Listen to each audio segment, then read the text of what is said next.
kept my hands folded in my lap the entire drive to the venue. My daughter was in the passenger seat, talking about the centerpieces, about whether the florist had used the right shade of ivory, about how her future mother-in-law had insisted on adding ferns, and she hated ferns, but had said nothing because she wanted the day to feel easy. She wanted everything to feel easy. I nodded. I said the right things. I watched the highway signs for Niagara on the Lake pass one by one, and I kept my face exactly the way I have kept my face in difficult moments. My whole life, composed, present, unremarkable. I had known for 11 days. My daughter's name is Petra. She is 34 years old, and she has her father's eyes and my stubbornness, and she spent 6 years building a small event planning company from a spare bedroom in her condo in Hamilton into something with real staff, real clients, real contracts. She works harder than anyone I've ever watched work. When her father passed, she was 22 and still in school, and she did not fall apart. She quietly took on a part-time job and kept her grades and never once asked me to fix anything for her. I have never stopped being astonished by her. She met her fiancé at a client's corporate retreat. He was charming in the way that takes a while to see through. Attentive, well-dressed, always the right amount of funny. He had a decent job in commercial real estate and a condo of his own in Oakville, and he spoke about the future in ways that sounded intentional. My daughter loved him. I had some small reservations I could not name clearly, so I said nothing. You don't say the thing you can't name. You watch instead. We had been planning the wedding for 8 months. The venue was a restored estate winery, the kind with white railings and old stone and a garden that looked like someone had thought carefully about every inch of it. Petra had chosen it herself. The ceremony was set for 2 in the afternoon. There were 112 guests. I arrived early, because I always arrive early. Petra had gone with her bridesmaids to finish getting ready in one of the upstairs suites, and I had a few minutes before I was needed. I walked through the main hall slowly, touching nothing, just orienting myself the way I do in new spaces. There was a corridor off the east side of the hall that led toward the terrace. I was going to step outside for some air. I did not make it to the terrace. The corridor had a small sitting room partway down, with French doors that were pulled almost shut but not latched. I heard his voice first, my daughter's fiancé, and I stopped without thinking, the way you stop when something in your body recognizes a tone before your brain does. He was laughing, not the warm laugh I had heard at family dinners, the other kind, loose, unguarded. She genuinely thinks I'm in love with her, he said. She's going to sign everything we talked about. She trusts me completely. There was a pause, then a woman's voice, his mother, the one who had insisted on the ferns, and she said, "Well, that's what you want, isn't it? Let her trust you. It's easier." "Easier for me," he said, and laughed again. I stood in that corridor for what felt like a very long time, but was probably 45 seconds. I did not move. I did not breathe loudly. I listened. What I learned in those few minutes was this. My daughter's fiancé had spent the better part of their relationship identifying her assets. Her company, which had grown significantly in the last 2 years, the condo, which she owned outright because I had helped her with the down payment after her father died, and which had appreciated considerably in a neighborhood that turned over fast, and a small inheritance from her grandmother. Not enormous, but real, and in a savings account that she had barely touched because she was the kind of person who did not touch things she considered sacred. He had spoken to a financial advisor, not Petra's, his. He had a plan for after the wedding, and the plan involved access and patience and being charming enough long enough. His mother said, "She doesn't suspect anything." He said, "She barely suspects that I'm not that interested in the centerpieces." They laughed together. It was a comfortable laugh. It was the laugh of people who had had this conversation before. I walked back down the corridor and sat down in a chair near the main entrance. A server walked by with a tray and offered me sparkling water, and I took it and held it and did not drink it for a long time. I want to be precise about what I felt in that moment because people always expect it to be rage, and it wasn't. Rage is hot.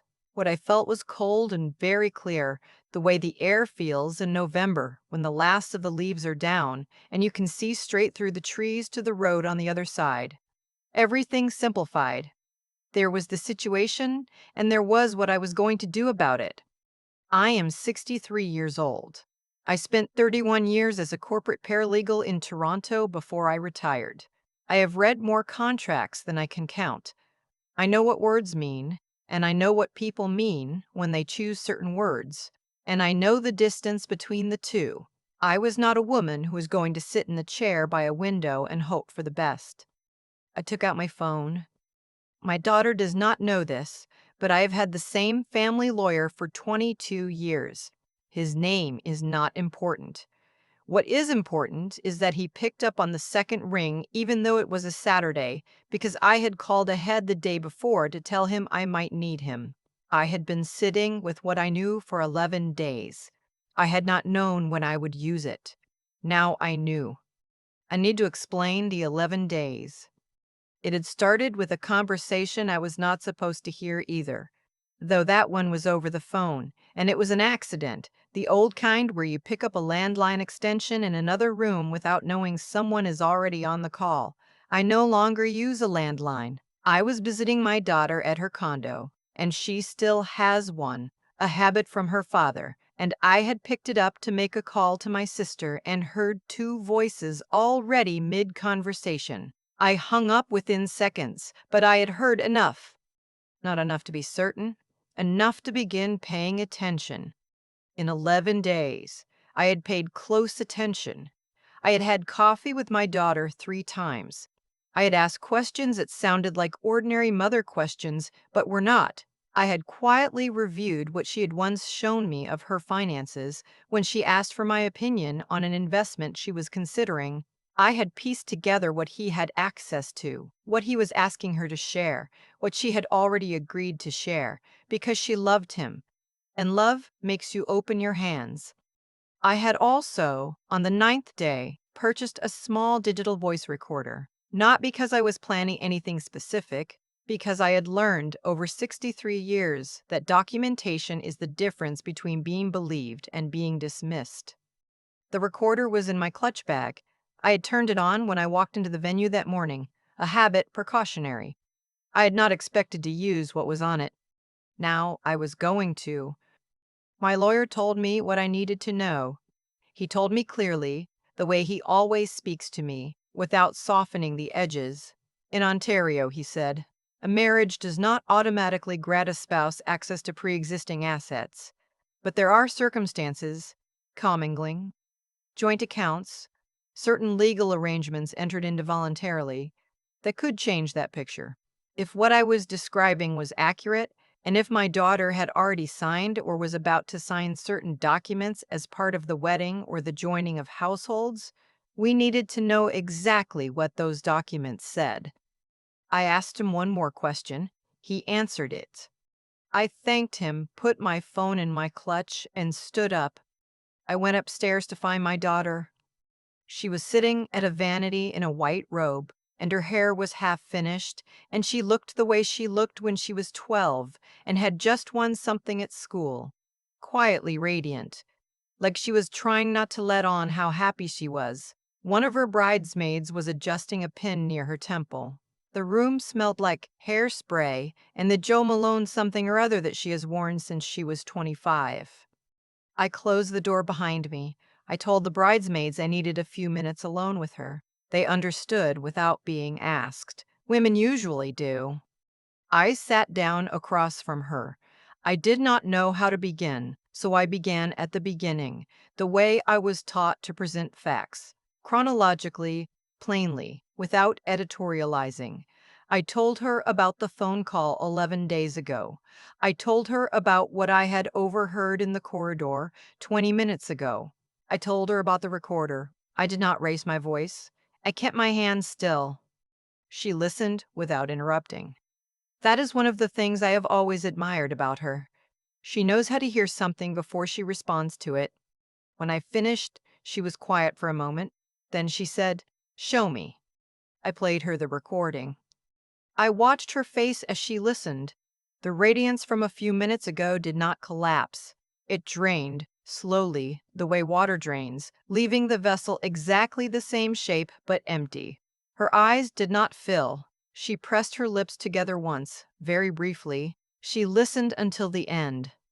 Then she sat for a moment with her hands in her lap, and I did not fill the silence, because it was hers. She said, "Has he had me sign anything?"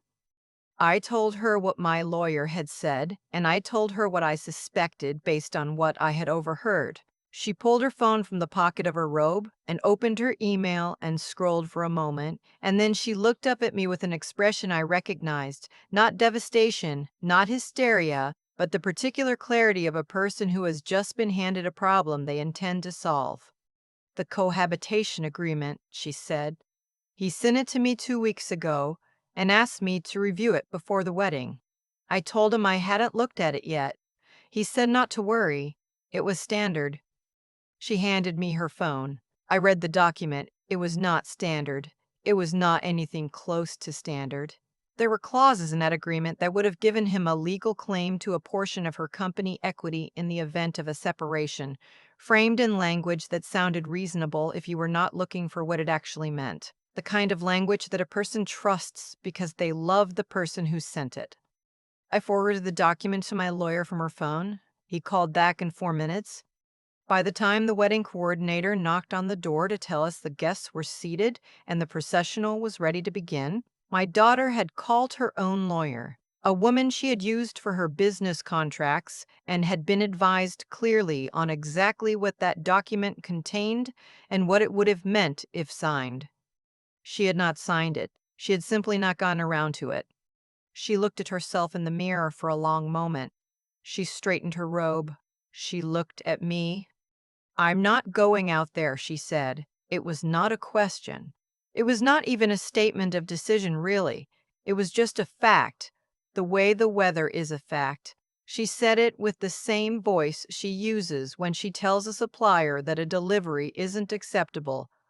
Calm, final, self-possessed. I told her I thought that was right. She asked me to go down and handle it. She said she couldn't look at him right now and she needed me to do the part she couldn't do. I told her, of course. I went downstairs. The coordinator met me at the bottom of the stairs with a walkie-talkie in one hand and a worried expression on her face. I told her there would not be a ceremony today. I told her to pause the processional music. She started to ask something and I said, gently but clearly, "Please just pause the music for now," and she did. I walked out to the front of the ceremony space. 112 people turned to look at me. He was standing at the front, near the officiant, looking at the door where Petra was supposed to appear. His mother was in the front row. She had a hat on. It was, I noticed distantly, a very nice hat. I did not have a speech prepared. I have never needed notes for the things that matter. I said that the wedding would not be taking place today. I said that my daughter was safe and well and grateful for everyone's love and presence, and that she would be in touch with each of them personally in the coming days. I said that there were some important things that had come to light and that I hoped everyone would understand. Then I looked at my daughter's fiancé. I want to be honest about this. I did not want to humiliate him publicly. What I wanted was for my daughter to be protected, and that had already happened. But there is a part of me, the part that had raised that girl on my own after her father died, the part that had quietly helped her make the down payment on that condo, the part that had watched her work until 11 o'clock on weeknights because she was building something that was hers, that felt it was important for him to understand that what had happened had been heard, not discovered after the fact, heard. So I looked at him and I said quietly enough that only the first few rows could hear it clearly, "I know what was planned. The recording is with my lawyer." His face did not do anything dramatic. It went still. His mother's face did something more complicated. That was enough. People were kind, mostly. There were murmurs, and some people sat for a moment not knowing what to do. and the coordinator managed the room with more grace than I would have expected. A few of my daughter's friends came to find me afterward to make sure Petra was all right. Our family drove up in small groups to where she was sitting on the terrace upstairs, and she accepted the hugs and the concern and the cups of tea the venue staff brought with a composure that made my chest ache. One of her bridesmaids stayed with her that night, and I drove home to my house in Burlington, and I sat in my kitchen with a cup of tea until almost midnight, not thinking about anything in particular, just letting the day finish itself. The legal piece moved quickly. Her lawyer confirmed the cohabitation agreement was not only non-standard, but contained provisions that would not have been enforceable in Ontario as written. There are protections in Ontario's Family Law Act around property brought into a marriage, and a document like that, signed under those circumstances, would have faced significant challenge. But the fact that he had prepared it, that his financial advisor had been consulted, that there was a recorded conversation describing intent, that changed the picture. My daughter reported what had happened to a consumer protection organization her lawyer suggested. It was documented. Whether anything formal would come of it, she did not know. And she told me she was not spending her energy there. She was spending her energy on her company, on her clients, on the contract she had due in October. She called me 2 weeks later, on a Tuesday evening, just to talk. We spoke for almost an hour about nothing particularly important. A documentary she had watched, a problem with a supplier, whether I was planning to repaint the back porch before winter. At the end of the call, before we said goodnight, she said, "I keep thinking about you sitting in that hallway, listening." I told her I hadn't planned to be there. She said, "I know. That's the part I keep thinking about." I didn't know what to say to that, so I said, "Get some sleep." She said she would. She said she loved me. I said it back. I have thought about that corridor many times since, about what would have been different if I had made it to the terrace, about what it means that I didn't. I am not a religious woman, but I have lived long enough to know that some things line up in ways that are hard to explain, and I have learned not to argue with them. What I know is this: I was in the right place, and I had the right tool in my bag, and I had spent 31 years learning to read a document for what it actually says. Sometimes the best thing a mother can do is nothing. She waits and watches and lets her child figure it out. And sometimes the best thing a mother can do is exactly what I did: walk down a hall, stand very still, and listen until she knows enough to act.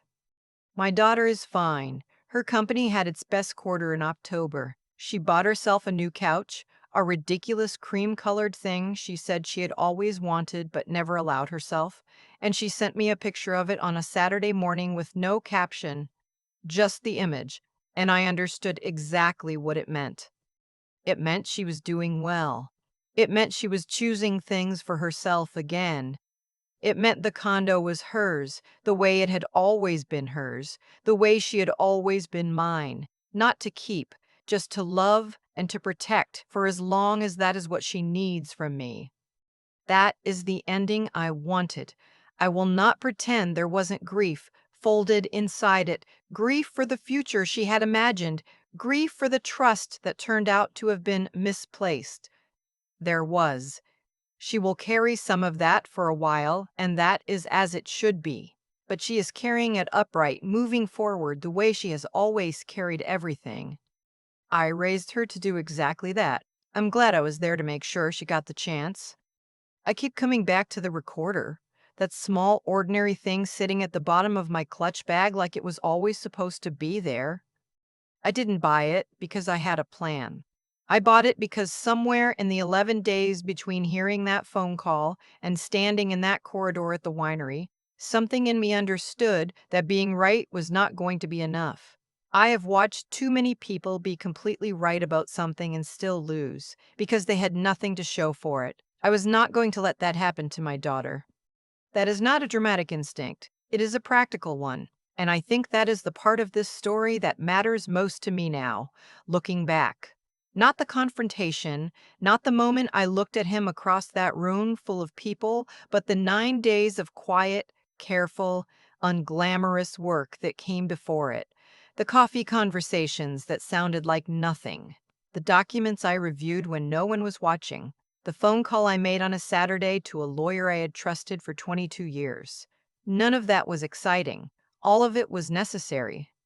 Petra built her company the same way, not with a single brilliant moment, but with years of Tuesday evenings and early Saturday mornings and decisions that no one saw her make. She knows how to work in the dark toward something without needing anyone to witness the effort. I think that is the most important thing I ever gave her. Not the down payment on the condo, not the phone calls when things were hard, but the example of a person who does not confuse feeling something with doing something. You can be devastated and still functional. You can be afraid and still clear. Those two things can exist in the same body at the same time, and the one that matters is which one you act from. What happened to my daughter was a real betrayal. Someone studied her carefully enough to understand what she had, built a relationship around accessing it, and prepared legal language designed to look like love. That is not a small thing. The grief of it is real, and I am not going to paper over that with a tidy lesson. But I also know this: the same qualities that made her vulnerable, her openness, her trust, her willingness to share what she had built, are also what made her worth protecting in the first place. A person who loves carefully and works hard and does not take shortcuts is always going to be a target for someone who does none of those things. That is not a flaw. That is the cost of being the kind of person she is. What I hope she takes from this, and what I find myself returning to when I think about that day, is something quieter than revenge. It is the knowledge that integrity compounds. His plan required her to be trusting and passive and unprotected. It fell apart because she was raised by someone who reads contracts, and because she herself, when handed the facts, did not fall apart. She asked the right question. Has he had me sign anything? That is not a question that comes from panic. That is a question that comes from a person who, even in shock, is thinking clearly. I raised her to think clearly. She did, and I had done the work to be ready when it mattered. That is the whole of it, really. Not fate, not luck. Just two women who had spent their lives building the habits that made them useful to each other in the hardest possible moment. I am proud of that. I am proud of her, and I am glad that cream-colored couch exists in her condo, in a home that is entirely hers.